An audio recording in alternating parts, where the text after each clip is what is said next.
How should we play this? Unsuspecting travelers. That's a classic, I mean. Well, I guess the best thing is to say is with scavengers.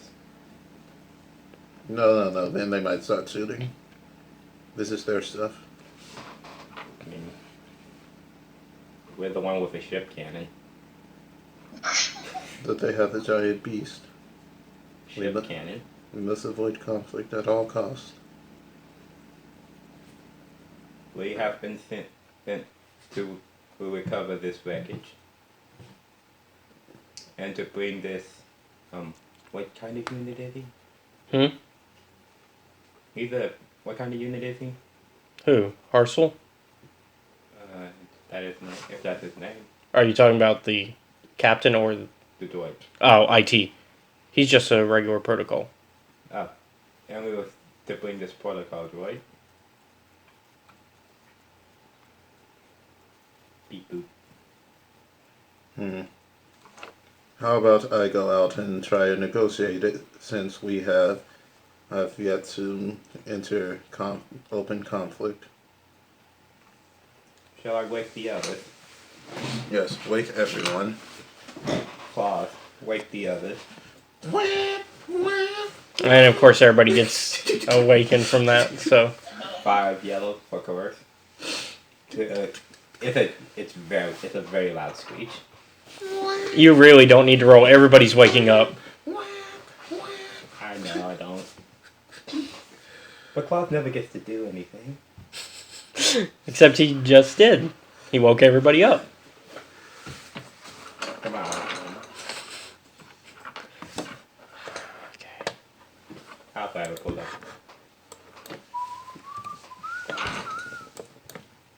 Just in case. And as I suspected, everybody wakes up. So, everybody's up.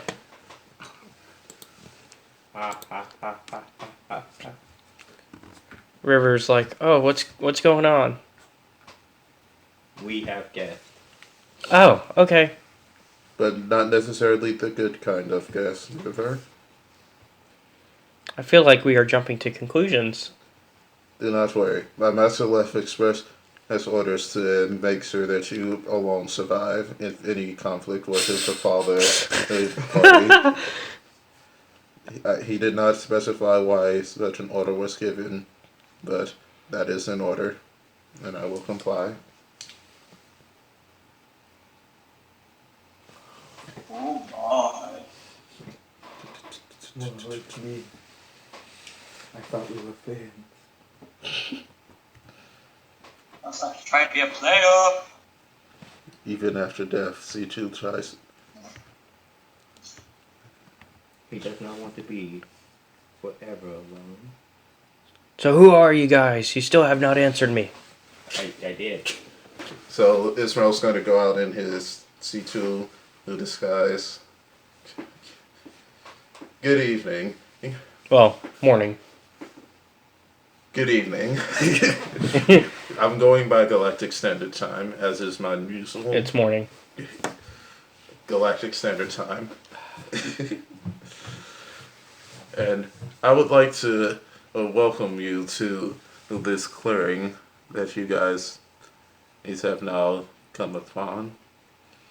We are the crew of the Claws, and we were sent here to discover this ship and try and figure out what happened.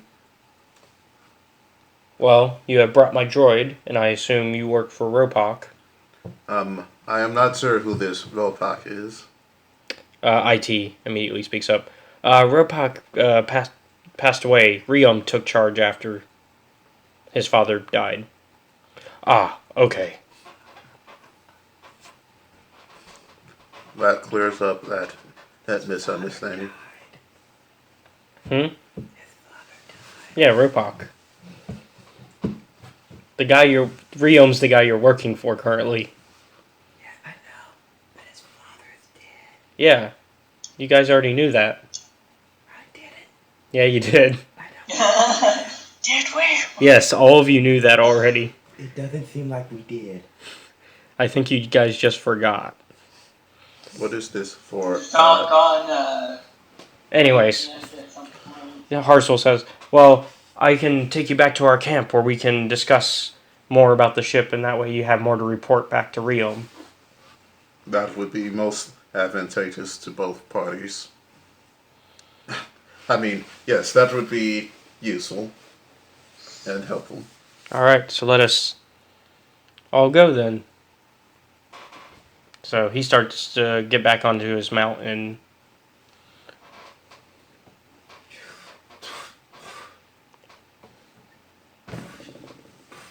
they go and the creatures go back into the river the way that they were. Everybody load into the cargo bag. And so The people who are important enough to come. yeah. IT remains with his master though, going on to the creatures. Okay, and then he goes into the water and he short circuits. Well, he's in a boat. Oh yeah. He's in a boat. Well, because the creatures have the saddle things, which are basically boats. The way I was making the way a they're reference to designed. the song Yeah. before. Anyways, so does everybody else go into the? Mhm. Okay. I guess you're not there for him to talk to you and tell you more about this place. Okay. Boat mode. And me. We have open communications. We'll get float next to them. They Okay. can yell up to us. Well, Ars will just speak. IT gives him a comm to speak through to you guys properly. We call the river the escape. It's proved to be the most reliable method of fleeing dangerous creatures that we ran into when we first got on Cholgana. Why not simply destroy them? Well, considering we had just crashed, there was a lot less weapons and stuff that we could rely on. Fire is always a good motivator. You forget, Talon. Fire would also consume those that spread it, if not properly cared for. I mean, fire would not be a good idea in this situation. But even when we're paddling against the current, the river is still the easiest way to travel. We tend to stick to the banks and under the shade of the jungle canopy. Minimizes the chance of us being detected. Has that proven effective? Yes. It seems that Vexu do not frequent this area. We've only had a few run-ins with them. That is surprising. I would have originally, I would have assumed you would have been torn apart years ago. Well, we tend to take care of our own. Indeed. I would like to inquire, how did you crash? We can discuss that once we reach the camp. Why can we not discuss it now? I think it will be better. So, as you guys go down the river, Just around the river. there's not a lot of creatures are willing to attack, considering the 3 Revos that they're riding on top of. So not a lot of the sea creatures are willing to attack. The Falker probably doesn't help. Yeah. You guys can see large creatures diving underwater. Yeah. This is another thing I thought of. When it comes to hacking, we should probably have a way of your remote hack and get upgrades to difficulty. Yeah. To give more incentive to actually plug in. Yeah. Jack, yeah. But you guys can see large creatures diving underwater and some arboreal octopi recoiling their tentacles into the trees, having had their fishing interrupted. Look at those activities. 1 or 2 hold fish in their tentacles as they draw them into the trees above. It's so weird, right? The activities, they are different than squids. And they are most certainly not kids. These are full-grown activities. Well, I could deduce that from their size. Did you know that activities he's had, and he's going to go on a diatribe about the particulars of activities. We'll assume it takes the rest of the trip. The trip is a 30-minute trip, by the way. Yeah, he's going to go into everything about activities and their different incarnations on different planets in the solar system. So the rest Well, for not the solar so system, pretty much for like the rest of the 28 minutes that you're going to be riding on this, you'll be hearing this. And that is why Coruscant activities are much bigger than Naboo activities. All right, well we've made it. As you emerge from the thick foliage, you see a rocky bluff towering many meters over you. There is a wide cleared area in front of the bluffs.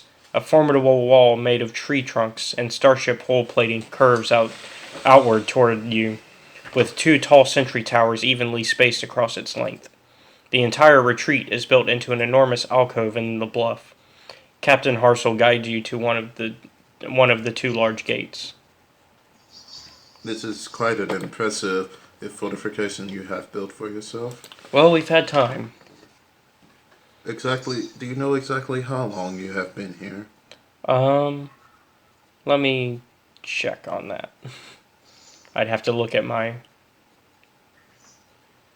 Journal. Yeah, my journal. I have to check my journal. There's a crowd of people that have gathered around at the entrance. You are directed toward a large metal and wood building crafted with salvaged and local materials, just like the perimeter, the wall. A crowd of about 30 survivors and a few droids slowly parts in front of you as the captain waves everybody inside. They are dressed in patchwork clothing and primitive skins, clearly made on Cholgana. Only a few wear remnants of their old clothing. As you pass the crowd, you hear the expected questions and whispers of curiosity. Just as you and the captain reach the door, someone yells out, "So, Harsel, why aren't they dead yet? Have you gone soft?" Captain Harsel pauses to turn on his heel, firing back. "Could be things are changing for the better around here. Tell Kratala to get over here, and we'll all find out together. The rest of you follow us inside." It seems there are more survivors than I had initially anticipated. Yes, it More seems. organics, especially. Yes, I was anticipating there to be the number of inorganic survivors to outweigh the number of organic survivors, but it seems to have been the opposite. The captain leads you into the central room. Enormous tree trunks hold up the 2-story ceiling, composed of wood, plating, and the occasional window. Several primitive doors appear to lead to the 2 other chambers. Hand-fashioned lamps add to the natural light streaming in through high windows. Harsel leads all of you up to the stage and indicates you should have a seat on a log as he steps up to a podium.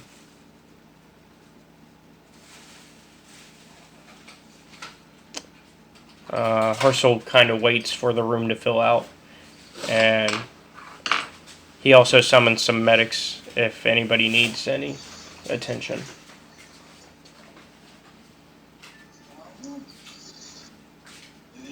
So in case anybody needs any medical attention, he's willing to.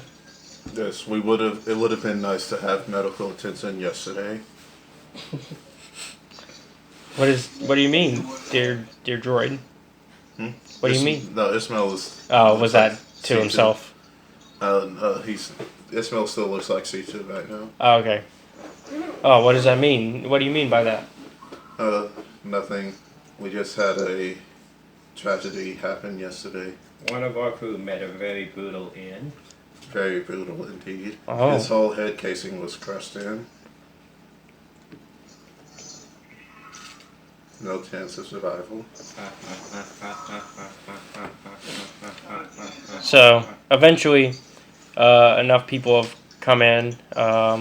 You notice a Arcanian walks in, and she takes one of the front row seats. About how many of them are there? I don't have an exact number off the top of my head, but it's enough to fill this room. One. So the entire tribe has gathered here? Yeah, pretty much. It seems that you have made a show of surviving. Again. And this completely throws off one of my potential plans should things go south. Were you hoping to get a droid I was uprising? No, I was going to hold the village hostage if things started not going our way. Don't lose your way. I mean, it takes one missile. Yeah.